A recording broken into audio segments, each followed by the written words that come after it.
Hello student, welcome back in class 10th Maths NCERT. Today we are going to again discuss chapter 1 real number. तो हम real number में exercise 1.1 के question number 1 to 4 पहले ही solve कर चुके हैं और कुछ होमवर्क के तौर पे आपको भी बोला था कि रिवाइज कर लेना इंट्रोडक्शन, तो आई होप आपने इंट्रोडक्शन रिवाइज कर लिया होगा. Now let's move to question number 5. Question number 5 is use Euclid's division lemma to show that the cube of any positive integer is of the form 9n, 9n plus 1 और 9n plus 8. तो आपने जो previous question देखा था question number 4, उसमें आपको दिखाना था square of any positive integer is of the form 3m और 3m plus 1.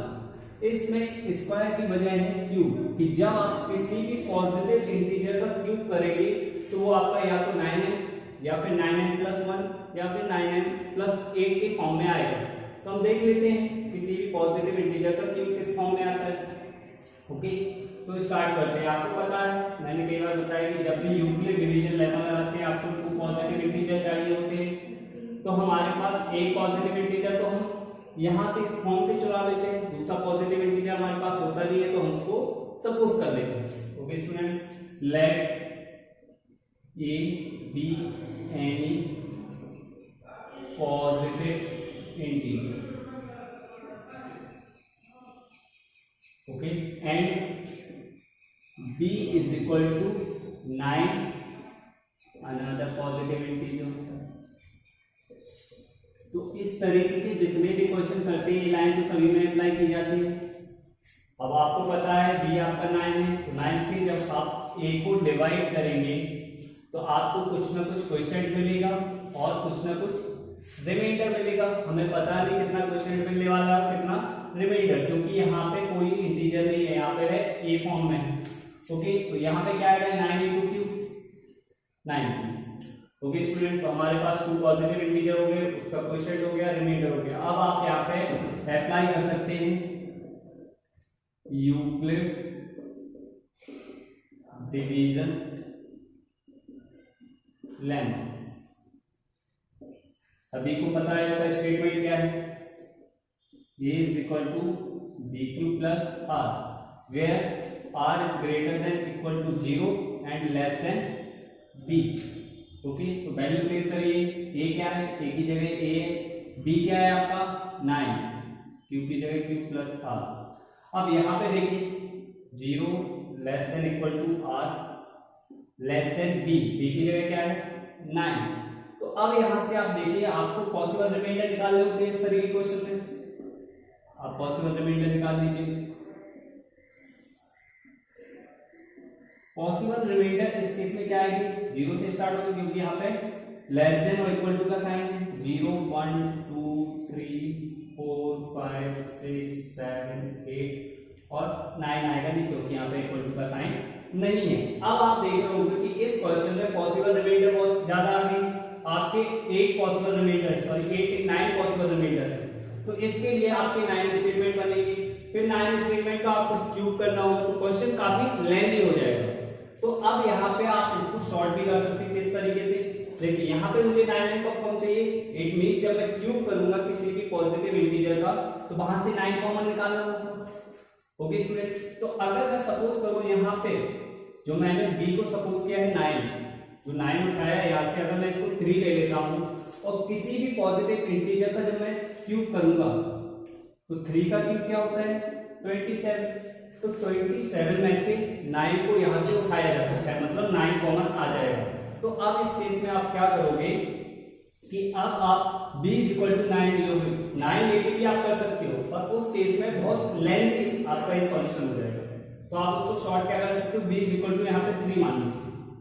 देखिए स्टूडेंट, मैं पहले भी b इक्वल टू 3 लेके भी आपको सॉल्व करा सकता था, पर मैंने आपको बताया है कि 9 क्यों नहीं लेना है, 3 क्यों लेना है, क्योंकि पॉसिबल रिमाइंडर आपको बहुत ज्यादा हो गए. ओके, पॉसिबल रिमाइंडर बहुत ज्यादा होने की वजह से सॉल्यूशन बहुत लेंथी हो जाएगा. तो हम इस सॉल्यूशन को छोटा कैसे कर सकते हो, आप b की जगह b इक्वल टू 9 की बजाय 3 ले लीजिए. ओके, 3 से चेक करेंगे, 3 से इसको डिवाइड करेंगे तो हर जगह 3 से रिप्लेस कर दीजिए. यहाँ पे भी b इक्वल टू 3. तो पॉसिबल रिमाइंडर इस केस में अब आपके कम हो जाएंगे. देखिए क्या हो जाएगा 0 1 2, 3 भी नहीं आएगा, देखिए अब पॉसिबल रिमाइंडर आपके कम हो गए हैं। अब हर एक वैल्यू के लिए आप अलग अलग स्टेटमेंट निकालेंगे। When r is equal to 0 then a की वैल्यू क्या होगी, a is equal to 3q plus 0 it means 3q। अब यहां से आप जब क्यूब करोगे तो 3q का क्यूब क्या होता है 27 का क्यूब, यहां से 9 का फॉर्म निकाला जा सकता है, इट मींस इससे 9 कॉमन निकाला जा सकता है। तो हमने जो b इज इक्वल टू 3 लिया है वो बिल्कुल सही है, हमारा इससे काम बन जाएगा। Okay, now r is equal to 1, जब आपका r इज इक्वल टू 1 होगा उस केस में a की वैल्यू क्या होगी 3q plus 1। Okay, now when r is equal to 2 then a is equal to 3q plus 2। Okay, तो यहाँ पे देखिए यहाँ से क्या समझ में आ रहा है कि जब किसी भी कोई भी पॉजिटिव इंटीजर हो तो उसका फॉर्म 3q का हो सकता है, 3q प्लस 1 का हो सकता है और 3q प्लस 2 का हो सकता है। वेयर q क्या है आपका, q भी सम इंटीजर, q कोई भी इंटीजर हो सकता है।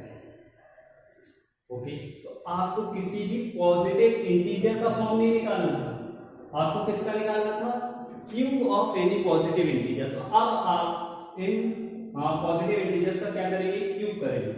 Okay, now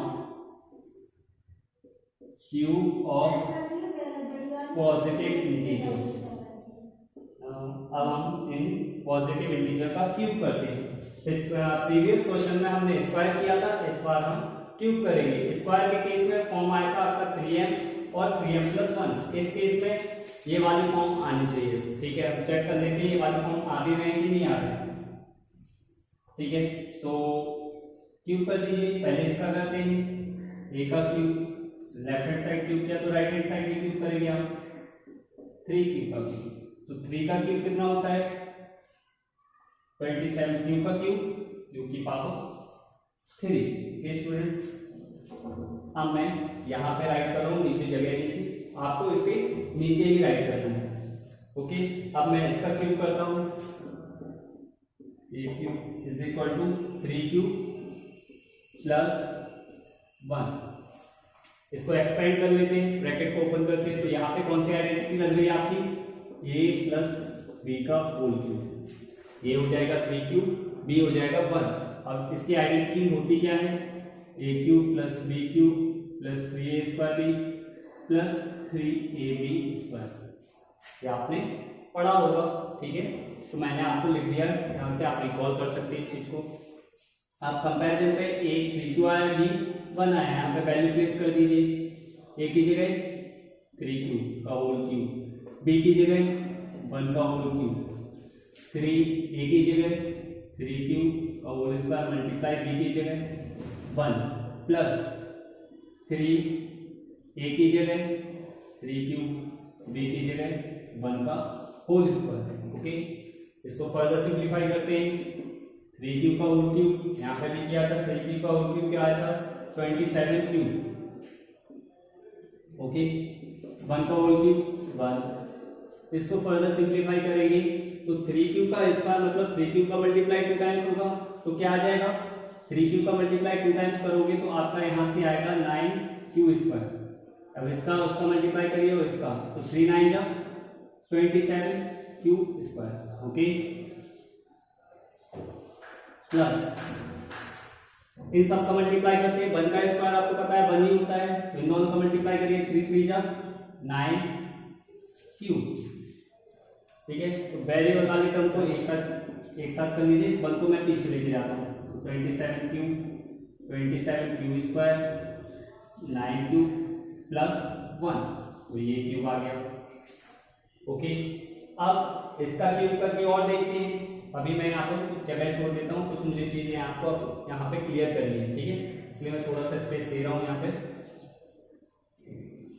again a cube, अब इसका क्यूब कर दीजिए 3q प्लस 2, इसका क्यूब करेंगे। सिमिलरली सेम आइडेंटिटी से इसको भी एक्सपेंड किया जाएगा। यहाँ पे कंपेयर करेंगे तो a is equal to 3q होगा, b इज इक्वल टू 2 होगा। ओके, एक्सपेंड करिए, सेम फॉर्मूला, a क्यूब मतलब 3 का होल क्यूब, b का क्यूब मतलब 2 का cube, 3a square, 3 multiply a मतलब 3 का होल स्क्वायर, b मतलब 2। अगेन यहाँ पे आएगा 3ab स्क्वायर, तो 3a की जगह a क्यूब, b की जगह 2 का स्क्वायर। ओके, 3 क्यूब का क्यूब 27 क्यूब, बताने की जरूरत नहीं है, बार बार कर चुके हैं क्यूब।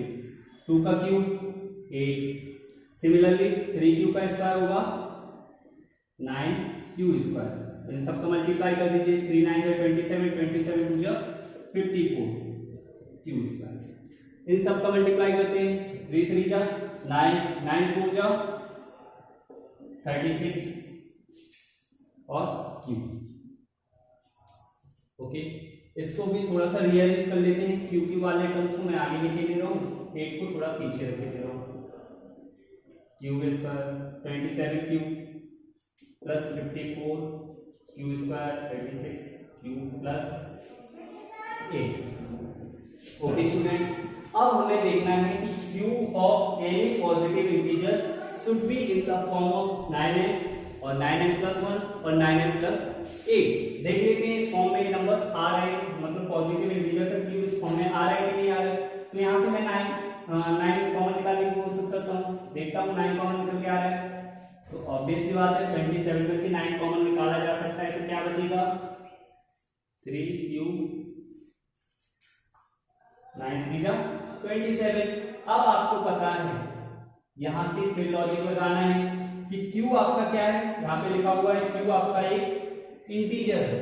तो जब क्यू आपका एक इंटीजर है तो यहाँ पे क्यू जब वैल्यू प्लेस करी जाएगी तो ये भी टर्म पूरी की पूरी इंटीजर भी निकल के आएगी। आप रख के देख लेना, क्यू इक्वल टू 1 रखना तब भी ये पूरी टर्म एक इंटीजर आएगी, क्यू इक्वल टू 2 रख के देखेंगे तब भी आपकी पूरी टर्म एक इंटीजर आएगी। तो क्यू की कोई भी वैल्यू रखना, ये आपका एक इंटीजर ही निकल के आएगा। क्या निकल के आएगा, एनी इंटीजर। और प्रीवियस क्वेश्चन में हमने एनी इंटीजर को क्या बोला था, m। तो यहाँ पे अभी कोई भी इंटीजर जिसको मैंने रिप्रेजेंट किया m से, तो ये किस फॉर्म का हो जाएगा, इसकी वैल्यू जब m होगी तो 9 into m 9 है। तो यहाँ पे देखा आपने कि किसी भी पॉजिटिव इंटीजर का एक क्यूब किया तो किस फॉर्म का आएगा 9 आएगा। ये तो यहाँ पे सेटिस्फाइड हो गया। अब इन दो फॉर्म को और सेटिस्फाइड कराते हैं, वो भी यहाँ से फिर से आपको यहाँ पे क्या कॉमन निकालना होगा 9। तो देखते हैं 9 कहाँ से कॉमन आ रहा है, इससे 9 कॉमन आ जाएगा, इससे भी और इससे, पर इससे आ रहा है क्या, नहीं आ रहा है, तो इसको छोड़ देते हैं, इससे 9 कॉमन निकालते हैं।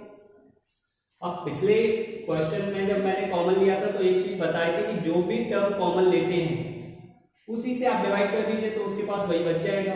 तो 9 से 27 को डिवाइड करोगे तो 3 क्यूब, यहां से 27 से भी 9 कॉमन निकाला तो 3 क्यूब स्क्वायर, यहां से भी 9 कॉमन निकाला तो 1 क्यूब प्लस 1। अब आप यहाँ पे फिर से लॉजिक लगाएंगे कि क्यू हमारा एक इंटीजर है, क्यू क्या है इंटीजर है। तो जब आप यहाँ पे क्यू की वैल्यू प्लेस करोगे तो ये भी कोई ना कोई एक इंटीजर ही निकल के आएगी। क्या निकल के आएगी, इंटीजर। एनी इंटीजर को हम क्या मान के चल रहे हैं m। तो एक किस फॉर्म का आ जाएगा, यहाँ पे वैल्यू रख दीजिए m, 9n प्लस 1, मतलब a क्यूब किस फॉर्म का आ गया 9n प्लस 1 फॉर्म का आ गया। यहाँ पे a क्यूब किस फॉर्म का आएगा 9n प्लस 9n। तो आपने देखा कि किसी भी पॉजिटिव इंटीजर का क्यूब करोगे तो या तो इस फॉर्म का आएगा या इस फॉर्म का आएगा। ये दो चीजें क्लियर हो चुकी है। अब मुझे तीसरा फॉर्म और देखना है कि इस फॉर्म का आता है क्या, यहां से देखते हैं। यहां से फिर देखिए, यहां से इसमें से 9 कॉमन निकल आएगा, यहां से 9, यहां से 9, पर यहां से निकलेगा क्या, नहीं निकलेगा, तो हम उसको छोड़ देते हैं, कोई बात नहीं। फिर से 9 कॉमन निकाला, फिर से कॉमन निकाला तो उसी से डिवाइड कर देंगे, तो इसके बाद बचेगा 3 क्यूब, यहां से 9 6 जा 54, यहां से कॉमन निकालोगे 4 क्यूब प्लस 1 वाला भी रखा। अब आपको फिर से वही लॉजिक लगाना है कि क्यू आपका एक इंटीजर है, तो यहाँ पे जब इंटीजर की वैल्यू प्लेस करोगे तो ये पूरी की पूरी टर्म आपको एक इंटीजर देगी और उस इंटीजर को आप हमेशा रिप्रेजेंट करते आ रहे हो m से। तो यहाँ पे क्या हो जाएगा 9n प्लस 8, तो अब आपने देखा कि जब हमने पॉजिटिव इंटीजर का क्यूब किया तो वो या तो इस फॉर्म का आ रहा है या फिर इस फॉर्म का आ रहा है या फिर इस फॉर्म का आ रहा है, यही आपको दिखाना था। वेयर यहाँ पे आप एंड में लिख देंगे m d some integer. M क्या है आपका, एक इंटीजर है। ओके स्टूडेंट, तो ये प्रीवियस क्वेश्चन के जैसा ही था, इसमें कुछ अलग से करना नहीं था। हमें पता है कि जब भी यूक्लिड डिवीजन लेमा लगानी होती है हम दो इंटीजर मानते हैं, दो इंटीजर चाहिए होते हैं। तो हमारे पास एक इंटीजर तो हमें इजी उठाते हैं, पर यहाँ से मैंने 9 नहीं उठाया। क्यों नहीं उठाया? क्योंकि पॉसिबल रिमाइंडर बहुत ज्यादा हो रहे थे, जिसकी वजह से सॉल्यूशन हमारा बहुत लेंथी हो रहा था। तो हमने उसको 3 मान के किया और 3 से भी हमारा आंसर निकल के आ जाता है। ओके स्टूडेंट, तो 3 से मैंने किया, तो यूक्लिड डिवीजन लेमा लगाई, यहाँ से पॉसिबल रिमाइंडर निकाले, पॉसिबल रिमाइंडर को वैल्यू प्लेस करी, तो हमारा पॉजिटिव इंटीजर का फॉर्म आ गया। फिर हमें निकालना था cube of any positive integer, तो हमने क्यूब किया और इस फॉर्म को फाइंड आउट किया। ओके स्टूडेंट, तो आई होप आप समझ गए होंगे। If you have any other doubt you can comment on it. Okay, thank you.